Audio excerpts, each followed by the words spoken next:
Hey, j'espère que tu vas bien. Je me suis fait spammer pour expliquer ma stratégie en 2023 et je vais te la révéler ici. On verra aussi si j'ai bien fait ou pas de sortir de mes ETF leviers sur CTO, PEA et Assurance Vie, aussi PER, car on verra que sur les 4 enveloppes, j'ai des stratégies, disons, différentes. J'ajoute que pour les clients les plus téméraires de mon cabinet de gestion de patrimoine, je serai totalement ouverte à faire exactement la même stratégie si le niveau de risque correspond. Donc pour le PEA, c'est là où je suis la plus active. Car au vu de l'avantage fiscal, chaque pourcentage de performance gagnée aura un impact massif. Le 31 janvier, l'ordre de vente de mon Nasdaq Leverage est passé à 754 € net de frais d'ordre et il a ouvert à ce jour à 757 €. Soit environ la même chose, donc sur 3 mois, c'est totalement flat. Pour rappel, en 2022, l'indice avait chuté de 57%.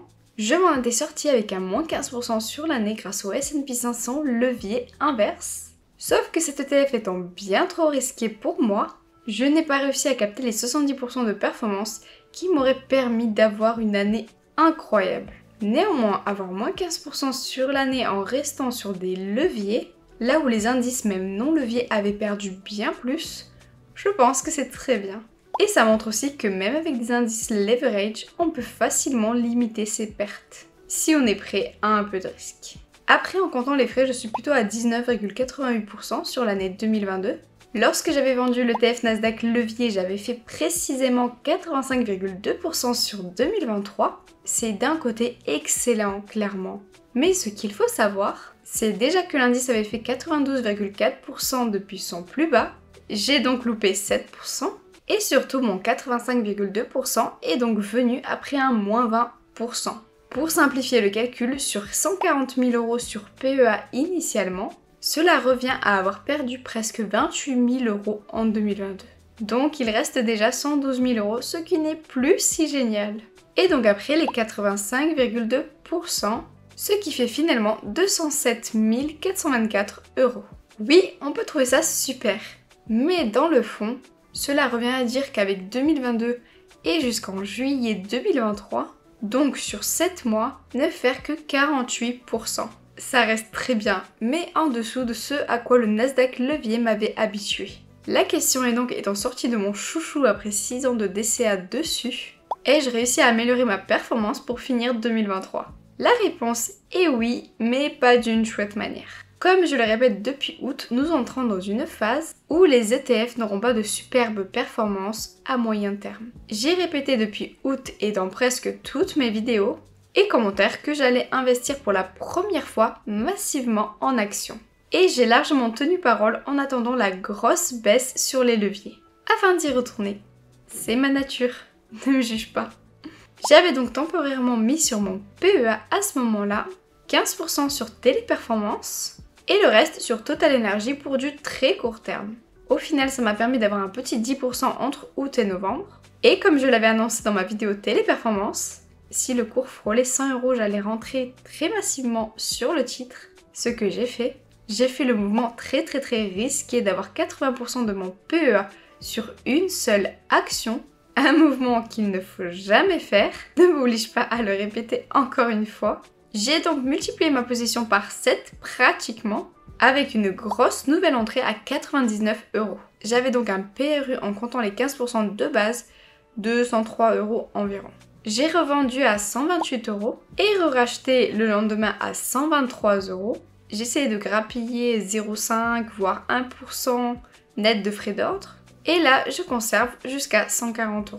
Entre l'aller-retour et le petit pourcentage gagné grâce au deuxième aller-retour, cela fait une performance de 33% grâce à Téléperformance et en comptant ma première position à 113 € de mémoire. Quand j'achète une action seule et qu'elle devient ma plus grande part, je ne la conserve jamais très longtemps. Comme la Société Générale en 2021 que j'ai gardé 5 ou 6 mois et que j'ai vendu autour des 60%. Tout ça pour dire que cette stratégie-là aurait pu me dévaster mon PEA, mais que du coup j'ai choisi de le faire avec la conscience du risque. Mon avis est le suivant. Sur 2 ou 4 ans, je n'ai que très peu de doutes sur le fait qu'elle remontera largement à 200 € voire 300 €, Là où je sais que le S&P 500 ne fera pas les 100% dans les 2 à 4 années qui viennent, et encore moins de 100%. Donc d'une part le risque est limité, d'une autre part les gens sont très, voire un peu trop axés sur l'intelligence artificielle, et je suis certaine que l'action n'aura aucune tendance linéaire. J'ai donc envie de tenter d'avoir régulièrement de bons points d'entrée, c'est pour ça que je me suis fixé de vendre à 138 € et de ne racheter qu'au minimum 3% en dessous. Imaginons que faire cela me fait louper de la performance comparé au fait de rester investi dessus. Cela n'est pas très grave dans la mesure où maintenant sur 2023 j'ai largement dépassé les 100% sur l'année, ce qui me donne un autre objectif pour l'année, qui est assez immature et risqué, mais je fonctionne comme ça. D'ailleurs, l'ancien challenge sur l'année 2023, je l'aurais clairement foudroyé. Et je le répète pour mes clients avides de sensations fortes, avec donc un fort niveau de risque et qui seraient d'accord, je me ferai un plaisir d'arbitrer pour eux à des moments que je juge pertinents, pour chercher ce type de mouvement.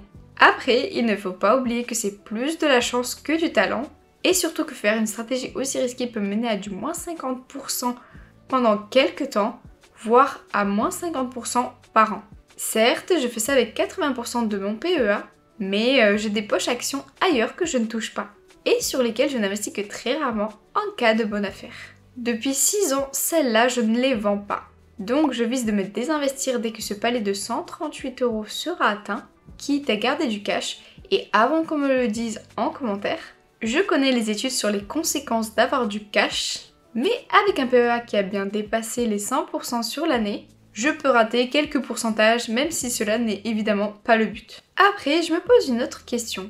Si la tech US craque fort, il est probable que Téléperformance aussi. La question sera donc, je retourne sur l'ETF levier qui a rapporté 34% par an pendant 14 ans, regarde juste le gain pour 100 000 € investis à l'époque vs les autres indices, ou bien je retournerai sur Téléperformance.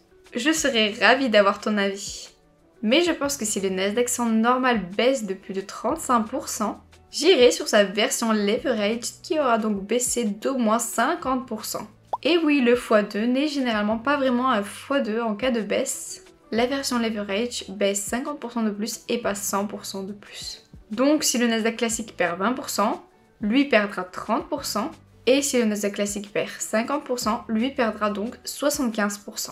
En ce qui concerne mes CTO, j'ai été très risquée. En plus de mon DCA crypto classique, j'ai mis une poche de cash en août, 35% sur le Bitcoin, 15% sur Microsoft, 20% sur Ethereum, 20% sur Realty Income et 10% sur Porsche SE, qui va devenir une de mes plus grosses positions en DCA régulier. J'avais déjà ouvert une position dessus. Je t'invite à voir la vidéo géniale de Crésus qui présente ce dossier que je trouve incroyable pour du moyen terme, type 5 à 10 ans. Si j'arrive à proposer une vraie valeur ajoutée, je ferai peut-être une vidéo dessus, mais ce n'est pas gagné vu comment il était exhaustif et qualitatif. Je regrette juste qu'elle ne soit pas éligible au PEA. Pour mon CTO, je pense arbitrer en fin d'année du gain crypto, car j'ai la possibilité de baisser comme jamais mon revenu imposable, donc autant profiter un peu de la tranche de 0 et 11%. Entre le cadeau fiscal des apprentis, on déduit 20 000 € par an environ, ainsi que les frais réels très conséquents que j'ai eu cette année, et certains investissements défiscalisants, sans parler du PER, et une petite pension que je verse à déclarer. J'aurai donc moins de revenus que jamais sur ma déclaration. Je pourrais faire des vidéos dédiées pour baisser un maximum son RFR ou RI, ou je le garderai pour les clients de mon cabinet. Cela dépendra des commentaires. En crypto, en plus de mon DCA, étant massivement rentré fin août sur le Bitcoin et l'Ethereum, j'ai un petit 36% à récupérer. Donc un petit 27-28% net de fiscalité si j'utilise des petites tranches de ma TM. Je veux garder une plus grande enveloppe de cash que d'habitude, car je mise vraiment sur un crack d'ici 2 à 3 ans maximum. Et j'ai assez gagné pour que du cash ne me pénalise pas ou bien peu. Je voudrais aussi réinvestir un peu plus massivement sur les deux indépendances et expansion. Je pense aussi majoritairement investir le cash des gains crypto sur Realty Income, afin de ne pas avoir trop de volatilité et qu'il me rapporte quand même un petit quelque chose chaque mois malgré la fiscalité. J'ai un mois pour me décider sur tous ces arbitrages si je veux en profiter sur cette année fiscale, enfin la suivante, vous avez compris. Une vidéo qui m'a souvent été demandée mais que j'hésite un peu à faire est la suivante. Pourquoi selon moi va-t-il y avoir un krach boursier et quels sont les éléments qui semblent l'indiquer fortement. Si ça te dit, n'hésite pas à me le faire savoir, ce sera avec un très grand plaisir. Je n'aime pas trop dévoiler mes stratégies et ma performance, car au final il y a toujours de la critique. Et si vous saviez le nombre de fois qu'en 6 ans on m'a répété de ne jamais rester investi sur des leviers, un peu comme la super stratégie que je te proposais dans cette vidéo via Assurance Vie, sur des actions TechUS. Tu trouveras le lien en description. Mais ça n'empêche pas que je préfère être transparente avec vous. Donc j'espère que si ça t'a plu, si c'est le cas n'hésite pas à liker, à t'abonner ou à me laisser un petit commentaire. Et je te dis à très bientôt.